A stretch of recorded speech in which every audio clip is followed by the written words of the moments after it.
what's up? I'm Winston from Parkway Drive and welcome to Empiricon TV.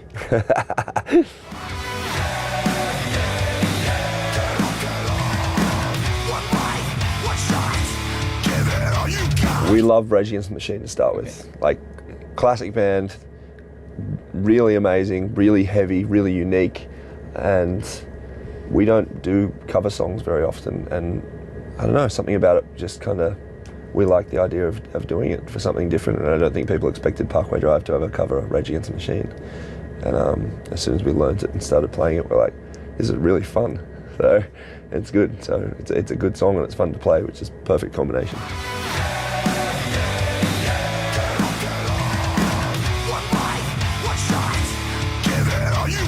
It's in there. Not in all of it, but there's definitely, in context, I think if anyone has seen us play that cover after this record comes out, they'll definitely be able to say, oh, I can see why they wanted to do that. It's definitely, it's not like the entire record sounds like that, but there is references to Rage Against the Machine in the new sound.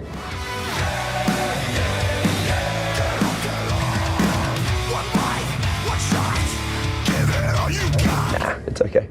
It's all good. It's still the whole record still sounds like Parkway. It's not like we just started a whole new sound. It's simply more. In the past we've made like little changes as we've gone, and this time it's just the changes have been much further, we've pushed it much further out, and it's not like we picked one specific style and said that's what we're going to sound like now. We still sound like I said, like Parkway. It's just far larger scope with all of it.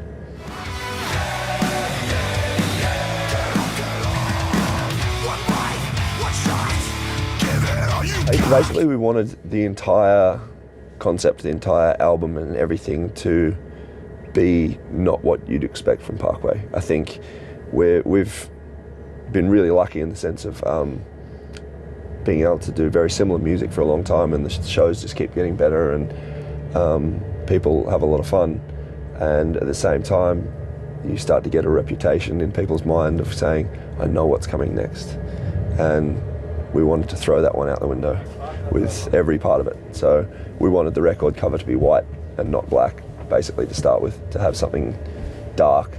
So when you immediately see the record, it just pops visually, and the design and stuff is very representative of the lyrics. It's segmented, it's broken up, and it's made out of man-made and natural materials, and it basically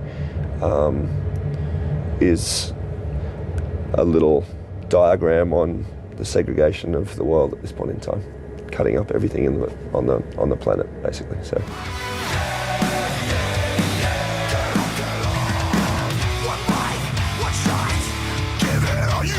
It was probably two things. It was both confidence and boredom. And it's not, but I'm not saying like we were bored with Atlas or anything like that. After Atlas, though, we literally we really wanted to continue writing, and we felt as though when we started, we were like, what do we want to do? What do we actually want to do when we start writing new songs? Because we seem to have written in a very specific formula in the same way for 4 records in a row. Like, it's the same. It's literally spending 8 years doing the same kind of thing over and over, which worked for that period of time, but we were just like, if we do this, we're going to end up recycling, and we don't like recycling. So we wanted to challenge ourselves. And I don't think up until that point in time, having three records was great, and then 4 records that went well was really, really great, and the shows kept going along. We thought, you know what, like, let's just try anything. And we know that our fans are awesome enough that they'll be honest if it works, and if it doesn't, we don't want to just put out recycled garbage and say, here you go, here's the same thing again. Let's try for ourselves to create something really, really fresh, and hopefully we can make it sound like Parkway. So that's what we started trying to work towards.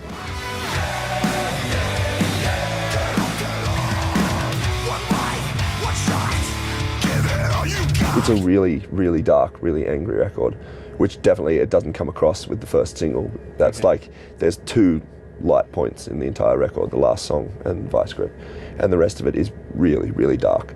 And it basically, it's called IRE because I think it's what needs to be felt. I think it's become a very frustrating situation for a lot of people in the world, and myself included, to see humanity apparently rise and gain this intelligence and push these new boundaries and work this new technology, and apparently we're the most evolved we've ever been and we have the most intelligence, and yet we have starvation, we have evolutionary destruction, we have rape, murder, segregation on such a global, horrific scale, and yet all of us, we still go, yeah, we're the most evolved we've ever been. And we have these problems which we don't seem to address with all of our advancement. We simply take the technology and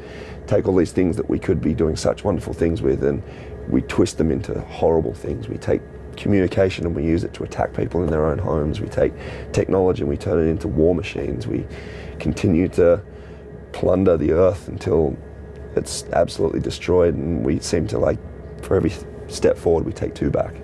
And it's kind of past the point of saying, like, come on, yeah, let's talk about this. We can do better. People need to be pissed off. They need to be angry, because it seems like force needs to be put in motion to change things. Simply sitting there and going, someone else will do it, doesn't work anymore.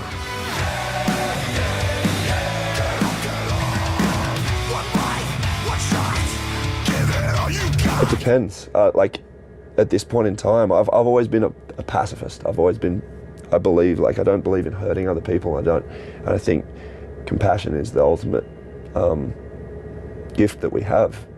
But at the same point in time, how can you react when you're pushed to a point of literally species complete destruction, and watching, you know that you're pushing things to, you're letting yourself and your species push the world to a point where you can't come back, and you try every other avenue. Like, what do you still sit back and say, I've tried and that's it?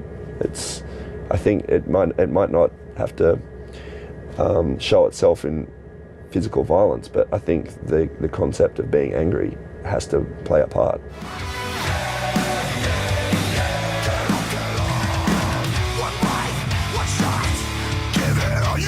It's really fun to actually watch it grow, and grow really quickly. Like, we played it like 4 days in a row, and it went like,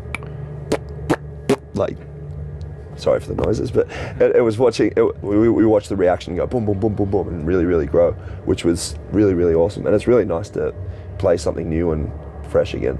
And yeah, it's been a long time since we put out new music, so it's cool to finally go, here we go, we've been working on this for a while, because we have been working on these songs for a long time.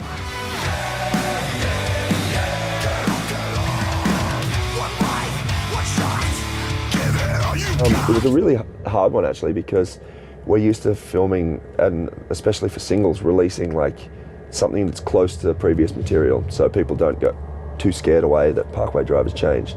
So we release something that's always a bit heavier, and then you make a clip that's dark and heavy, and it's actually quite easy to make a dark clip because it's really intense, but then when you come to do something that's a bit lighter and a bit more uplifting, we had no idea what to do.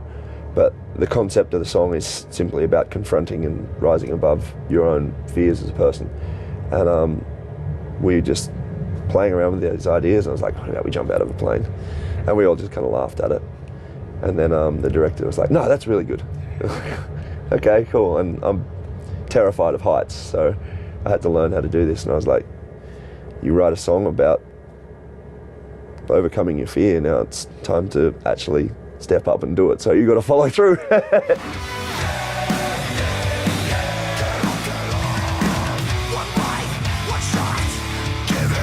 Like, that was definitely an option, but at the same point in time, like, it wouldn't have been as awesome and it wouldn't have meant as much. So we definitely wanted that. We knew that there's one thing of like, you could be green screen. You could go, oh, that's kind of cool. Or you could have that one shot of me singing on the outside of the plane and then jumping where you go, oh, okay, they definitely jumped out of a plane. Fuck, that's pretty crazy. You've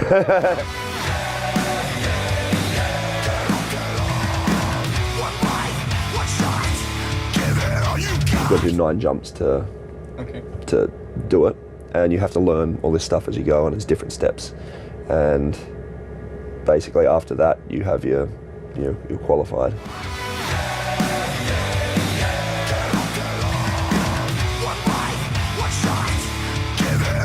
It's really strange. It goes from really terrifying, especially at the start, to complete freedom when you're in the air. But it's when you're in the plane and you're going up and you're getting higher, and there's no seats in the plane in skydiving planes, and you can't have a seatbelt on for safety reasons and stuff.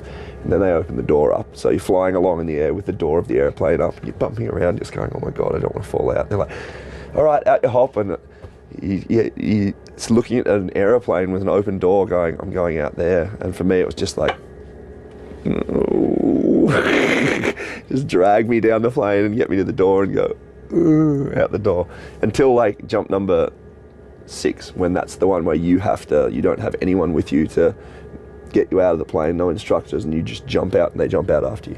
And from then on, you go boom and you jump out yourself and you're fine. You're like, oh, I can do this. And then on you have control, and it's really, really awesome. It's like flying. Like, it's literally, you feel like Superman. It's incredible.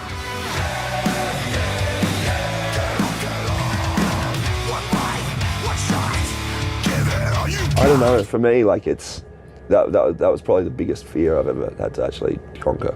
And I don't know if there's anything that would look as stunning visually, because they did such an amazing job filming that and get us into space. Parkway Drive in a rocket next time, just going.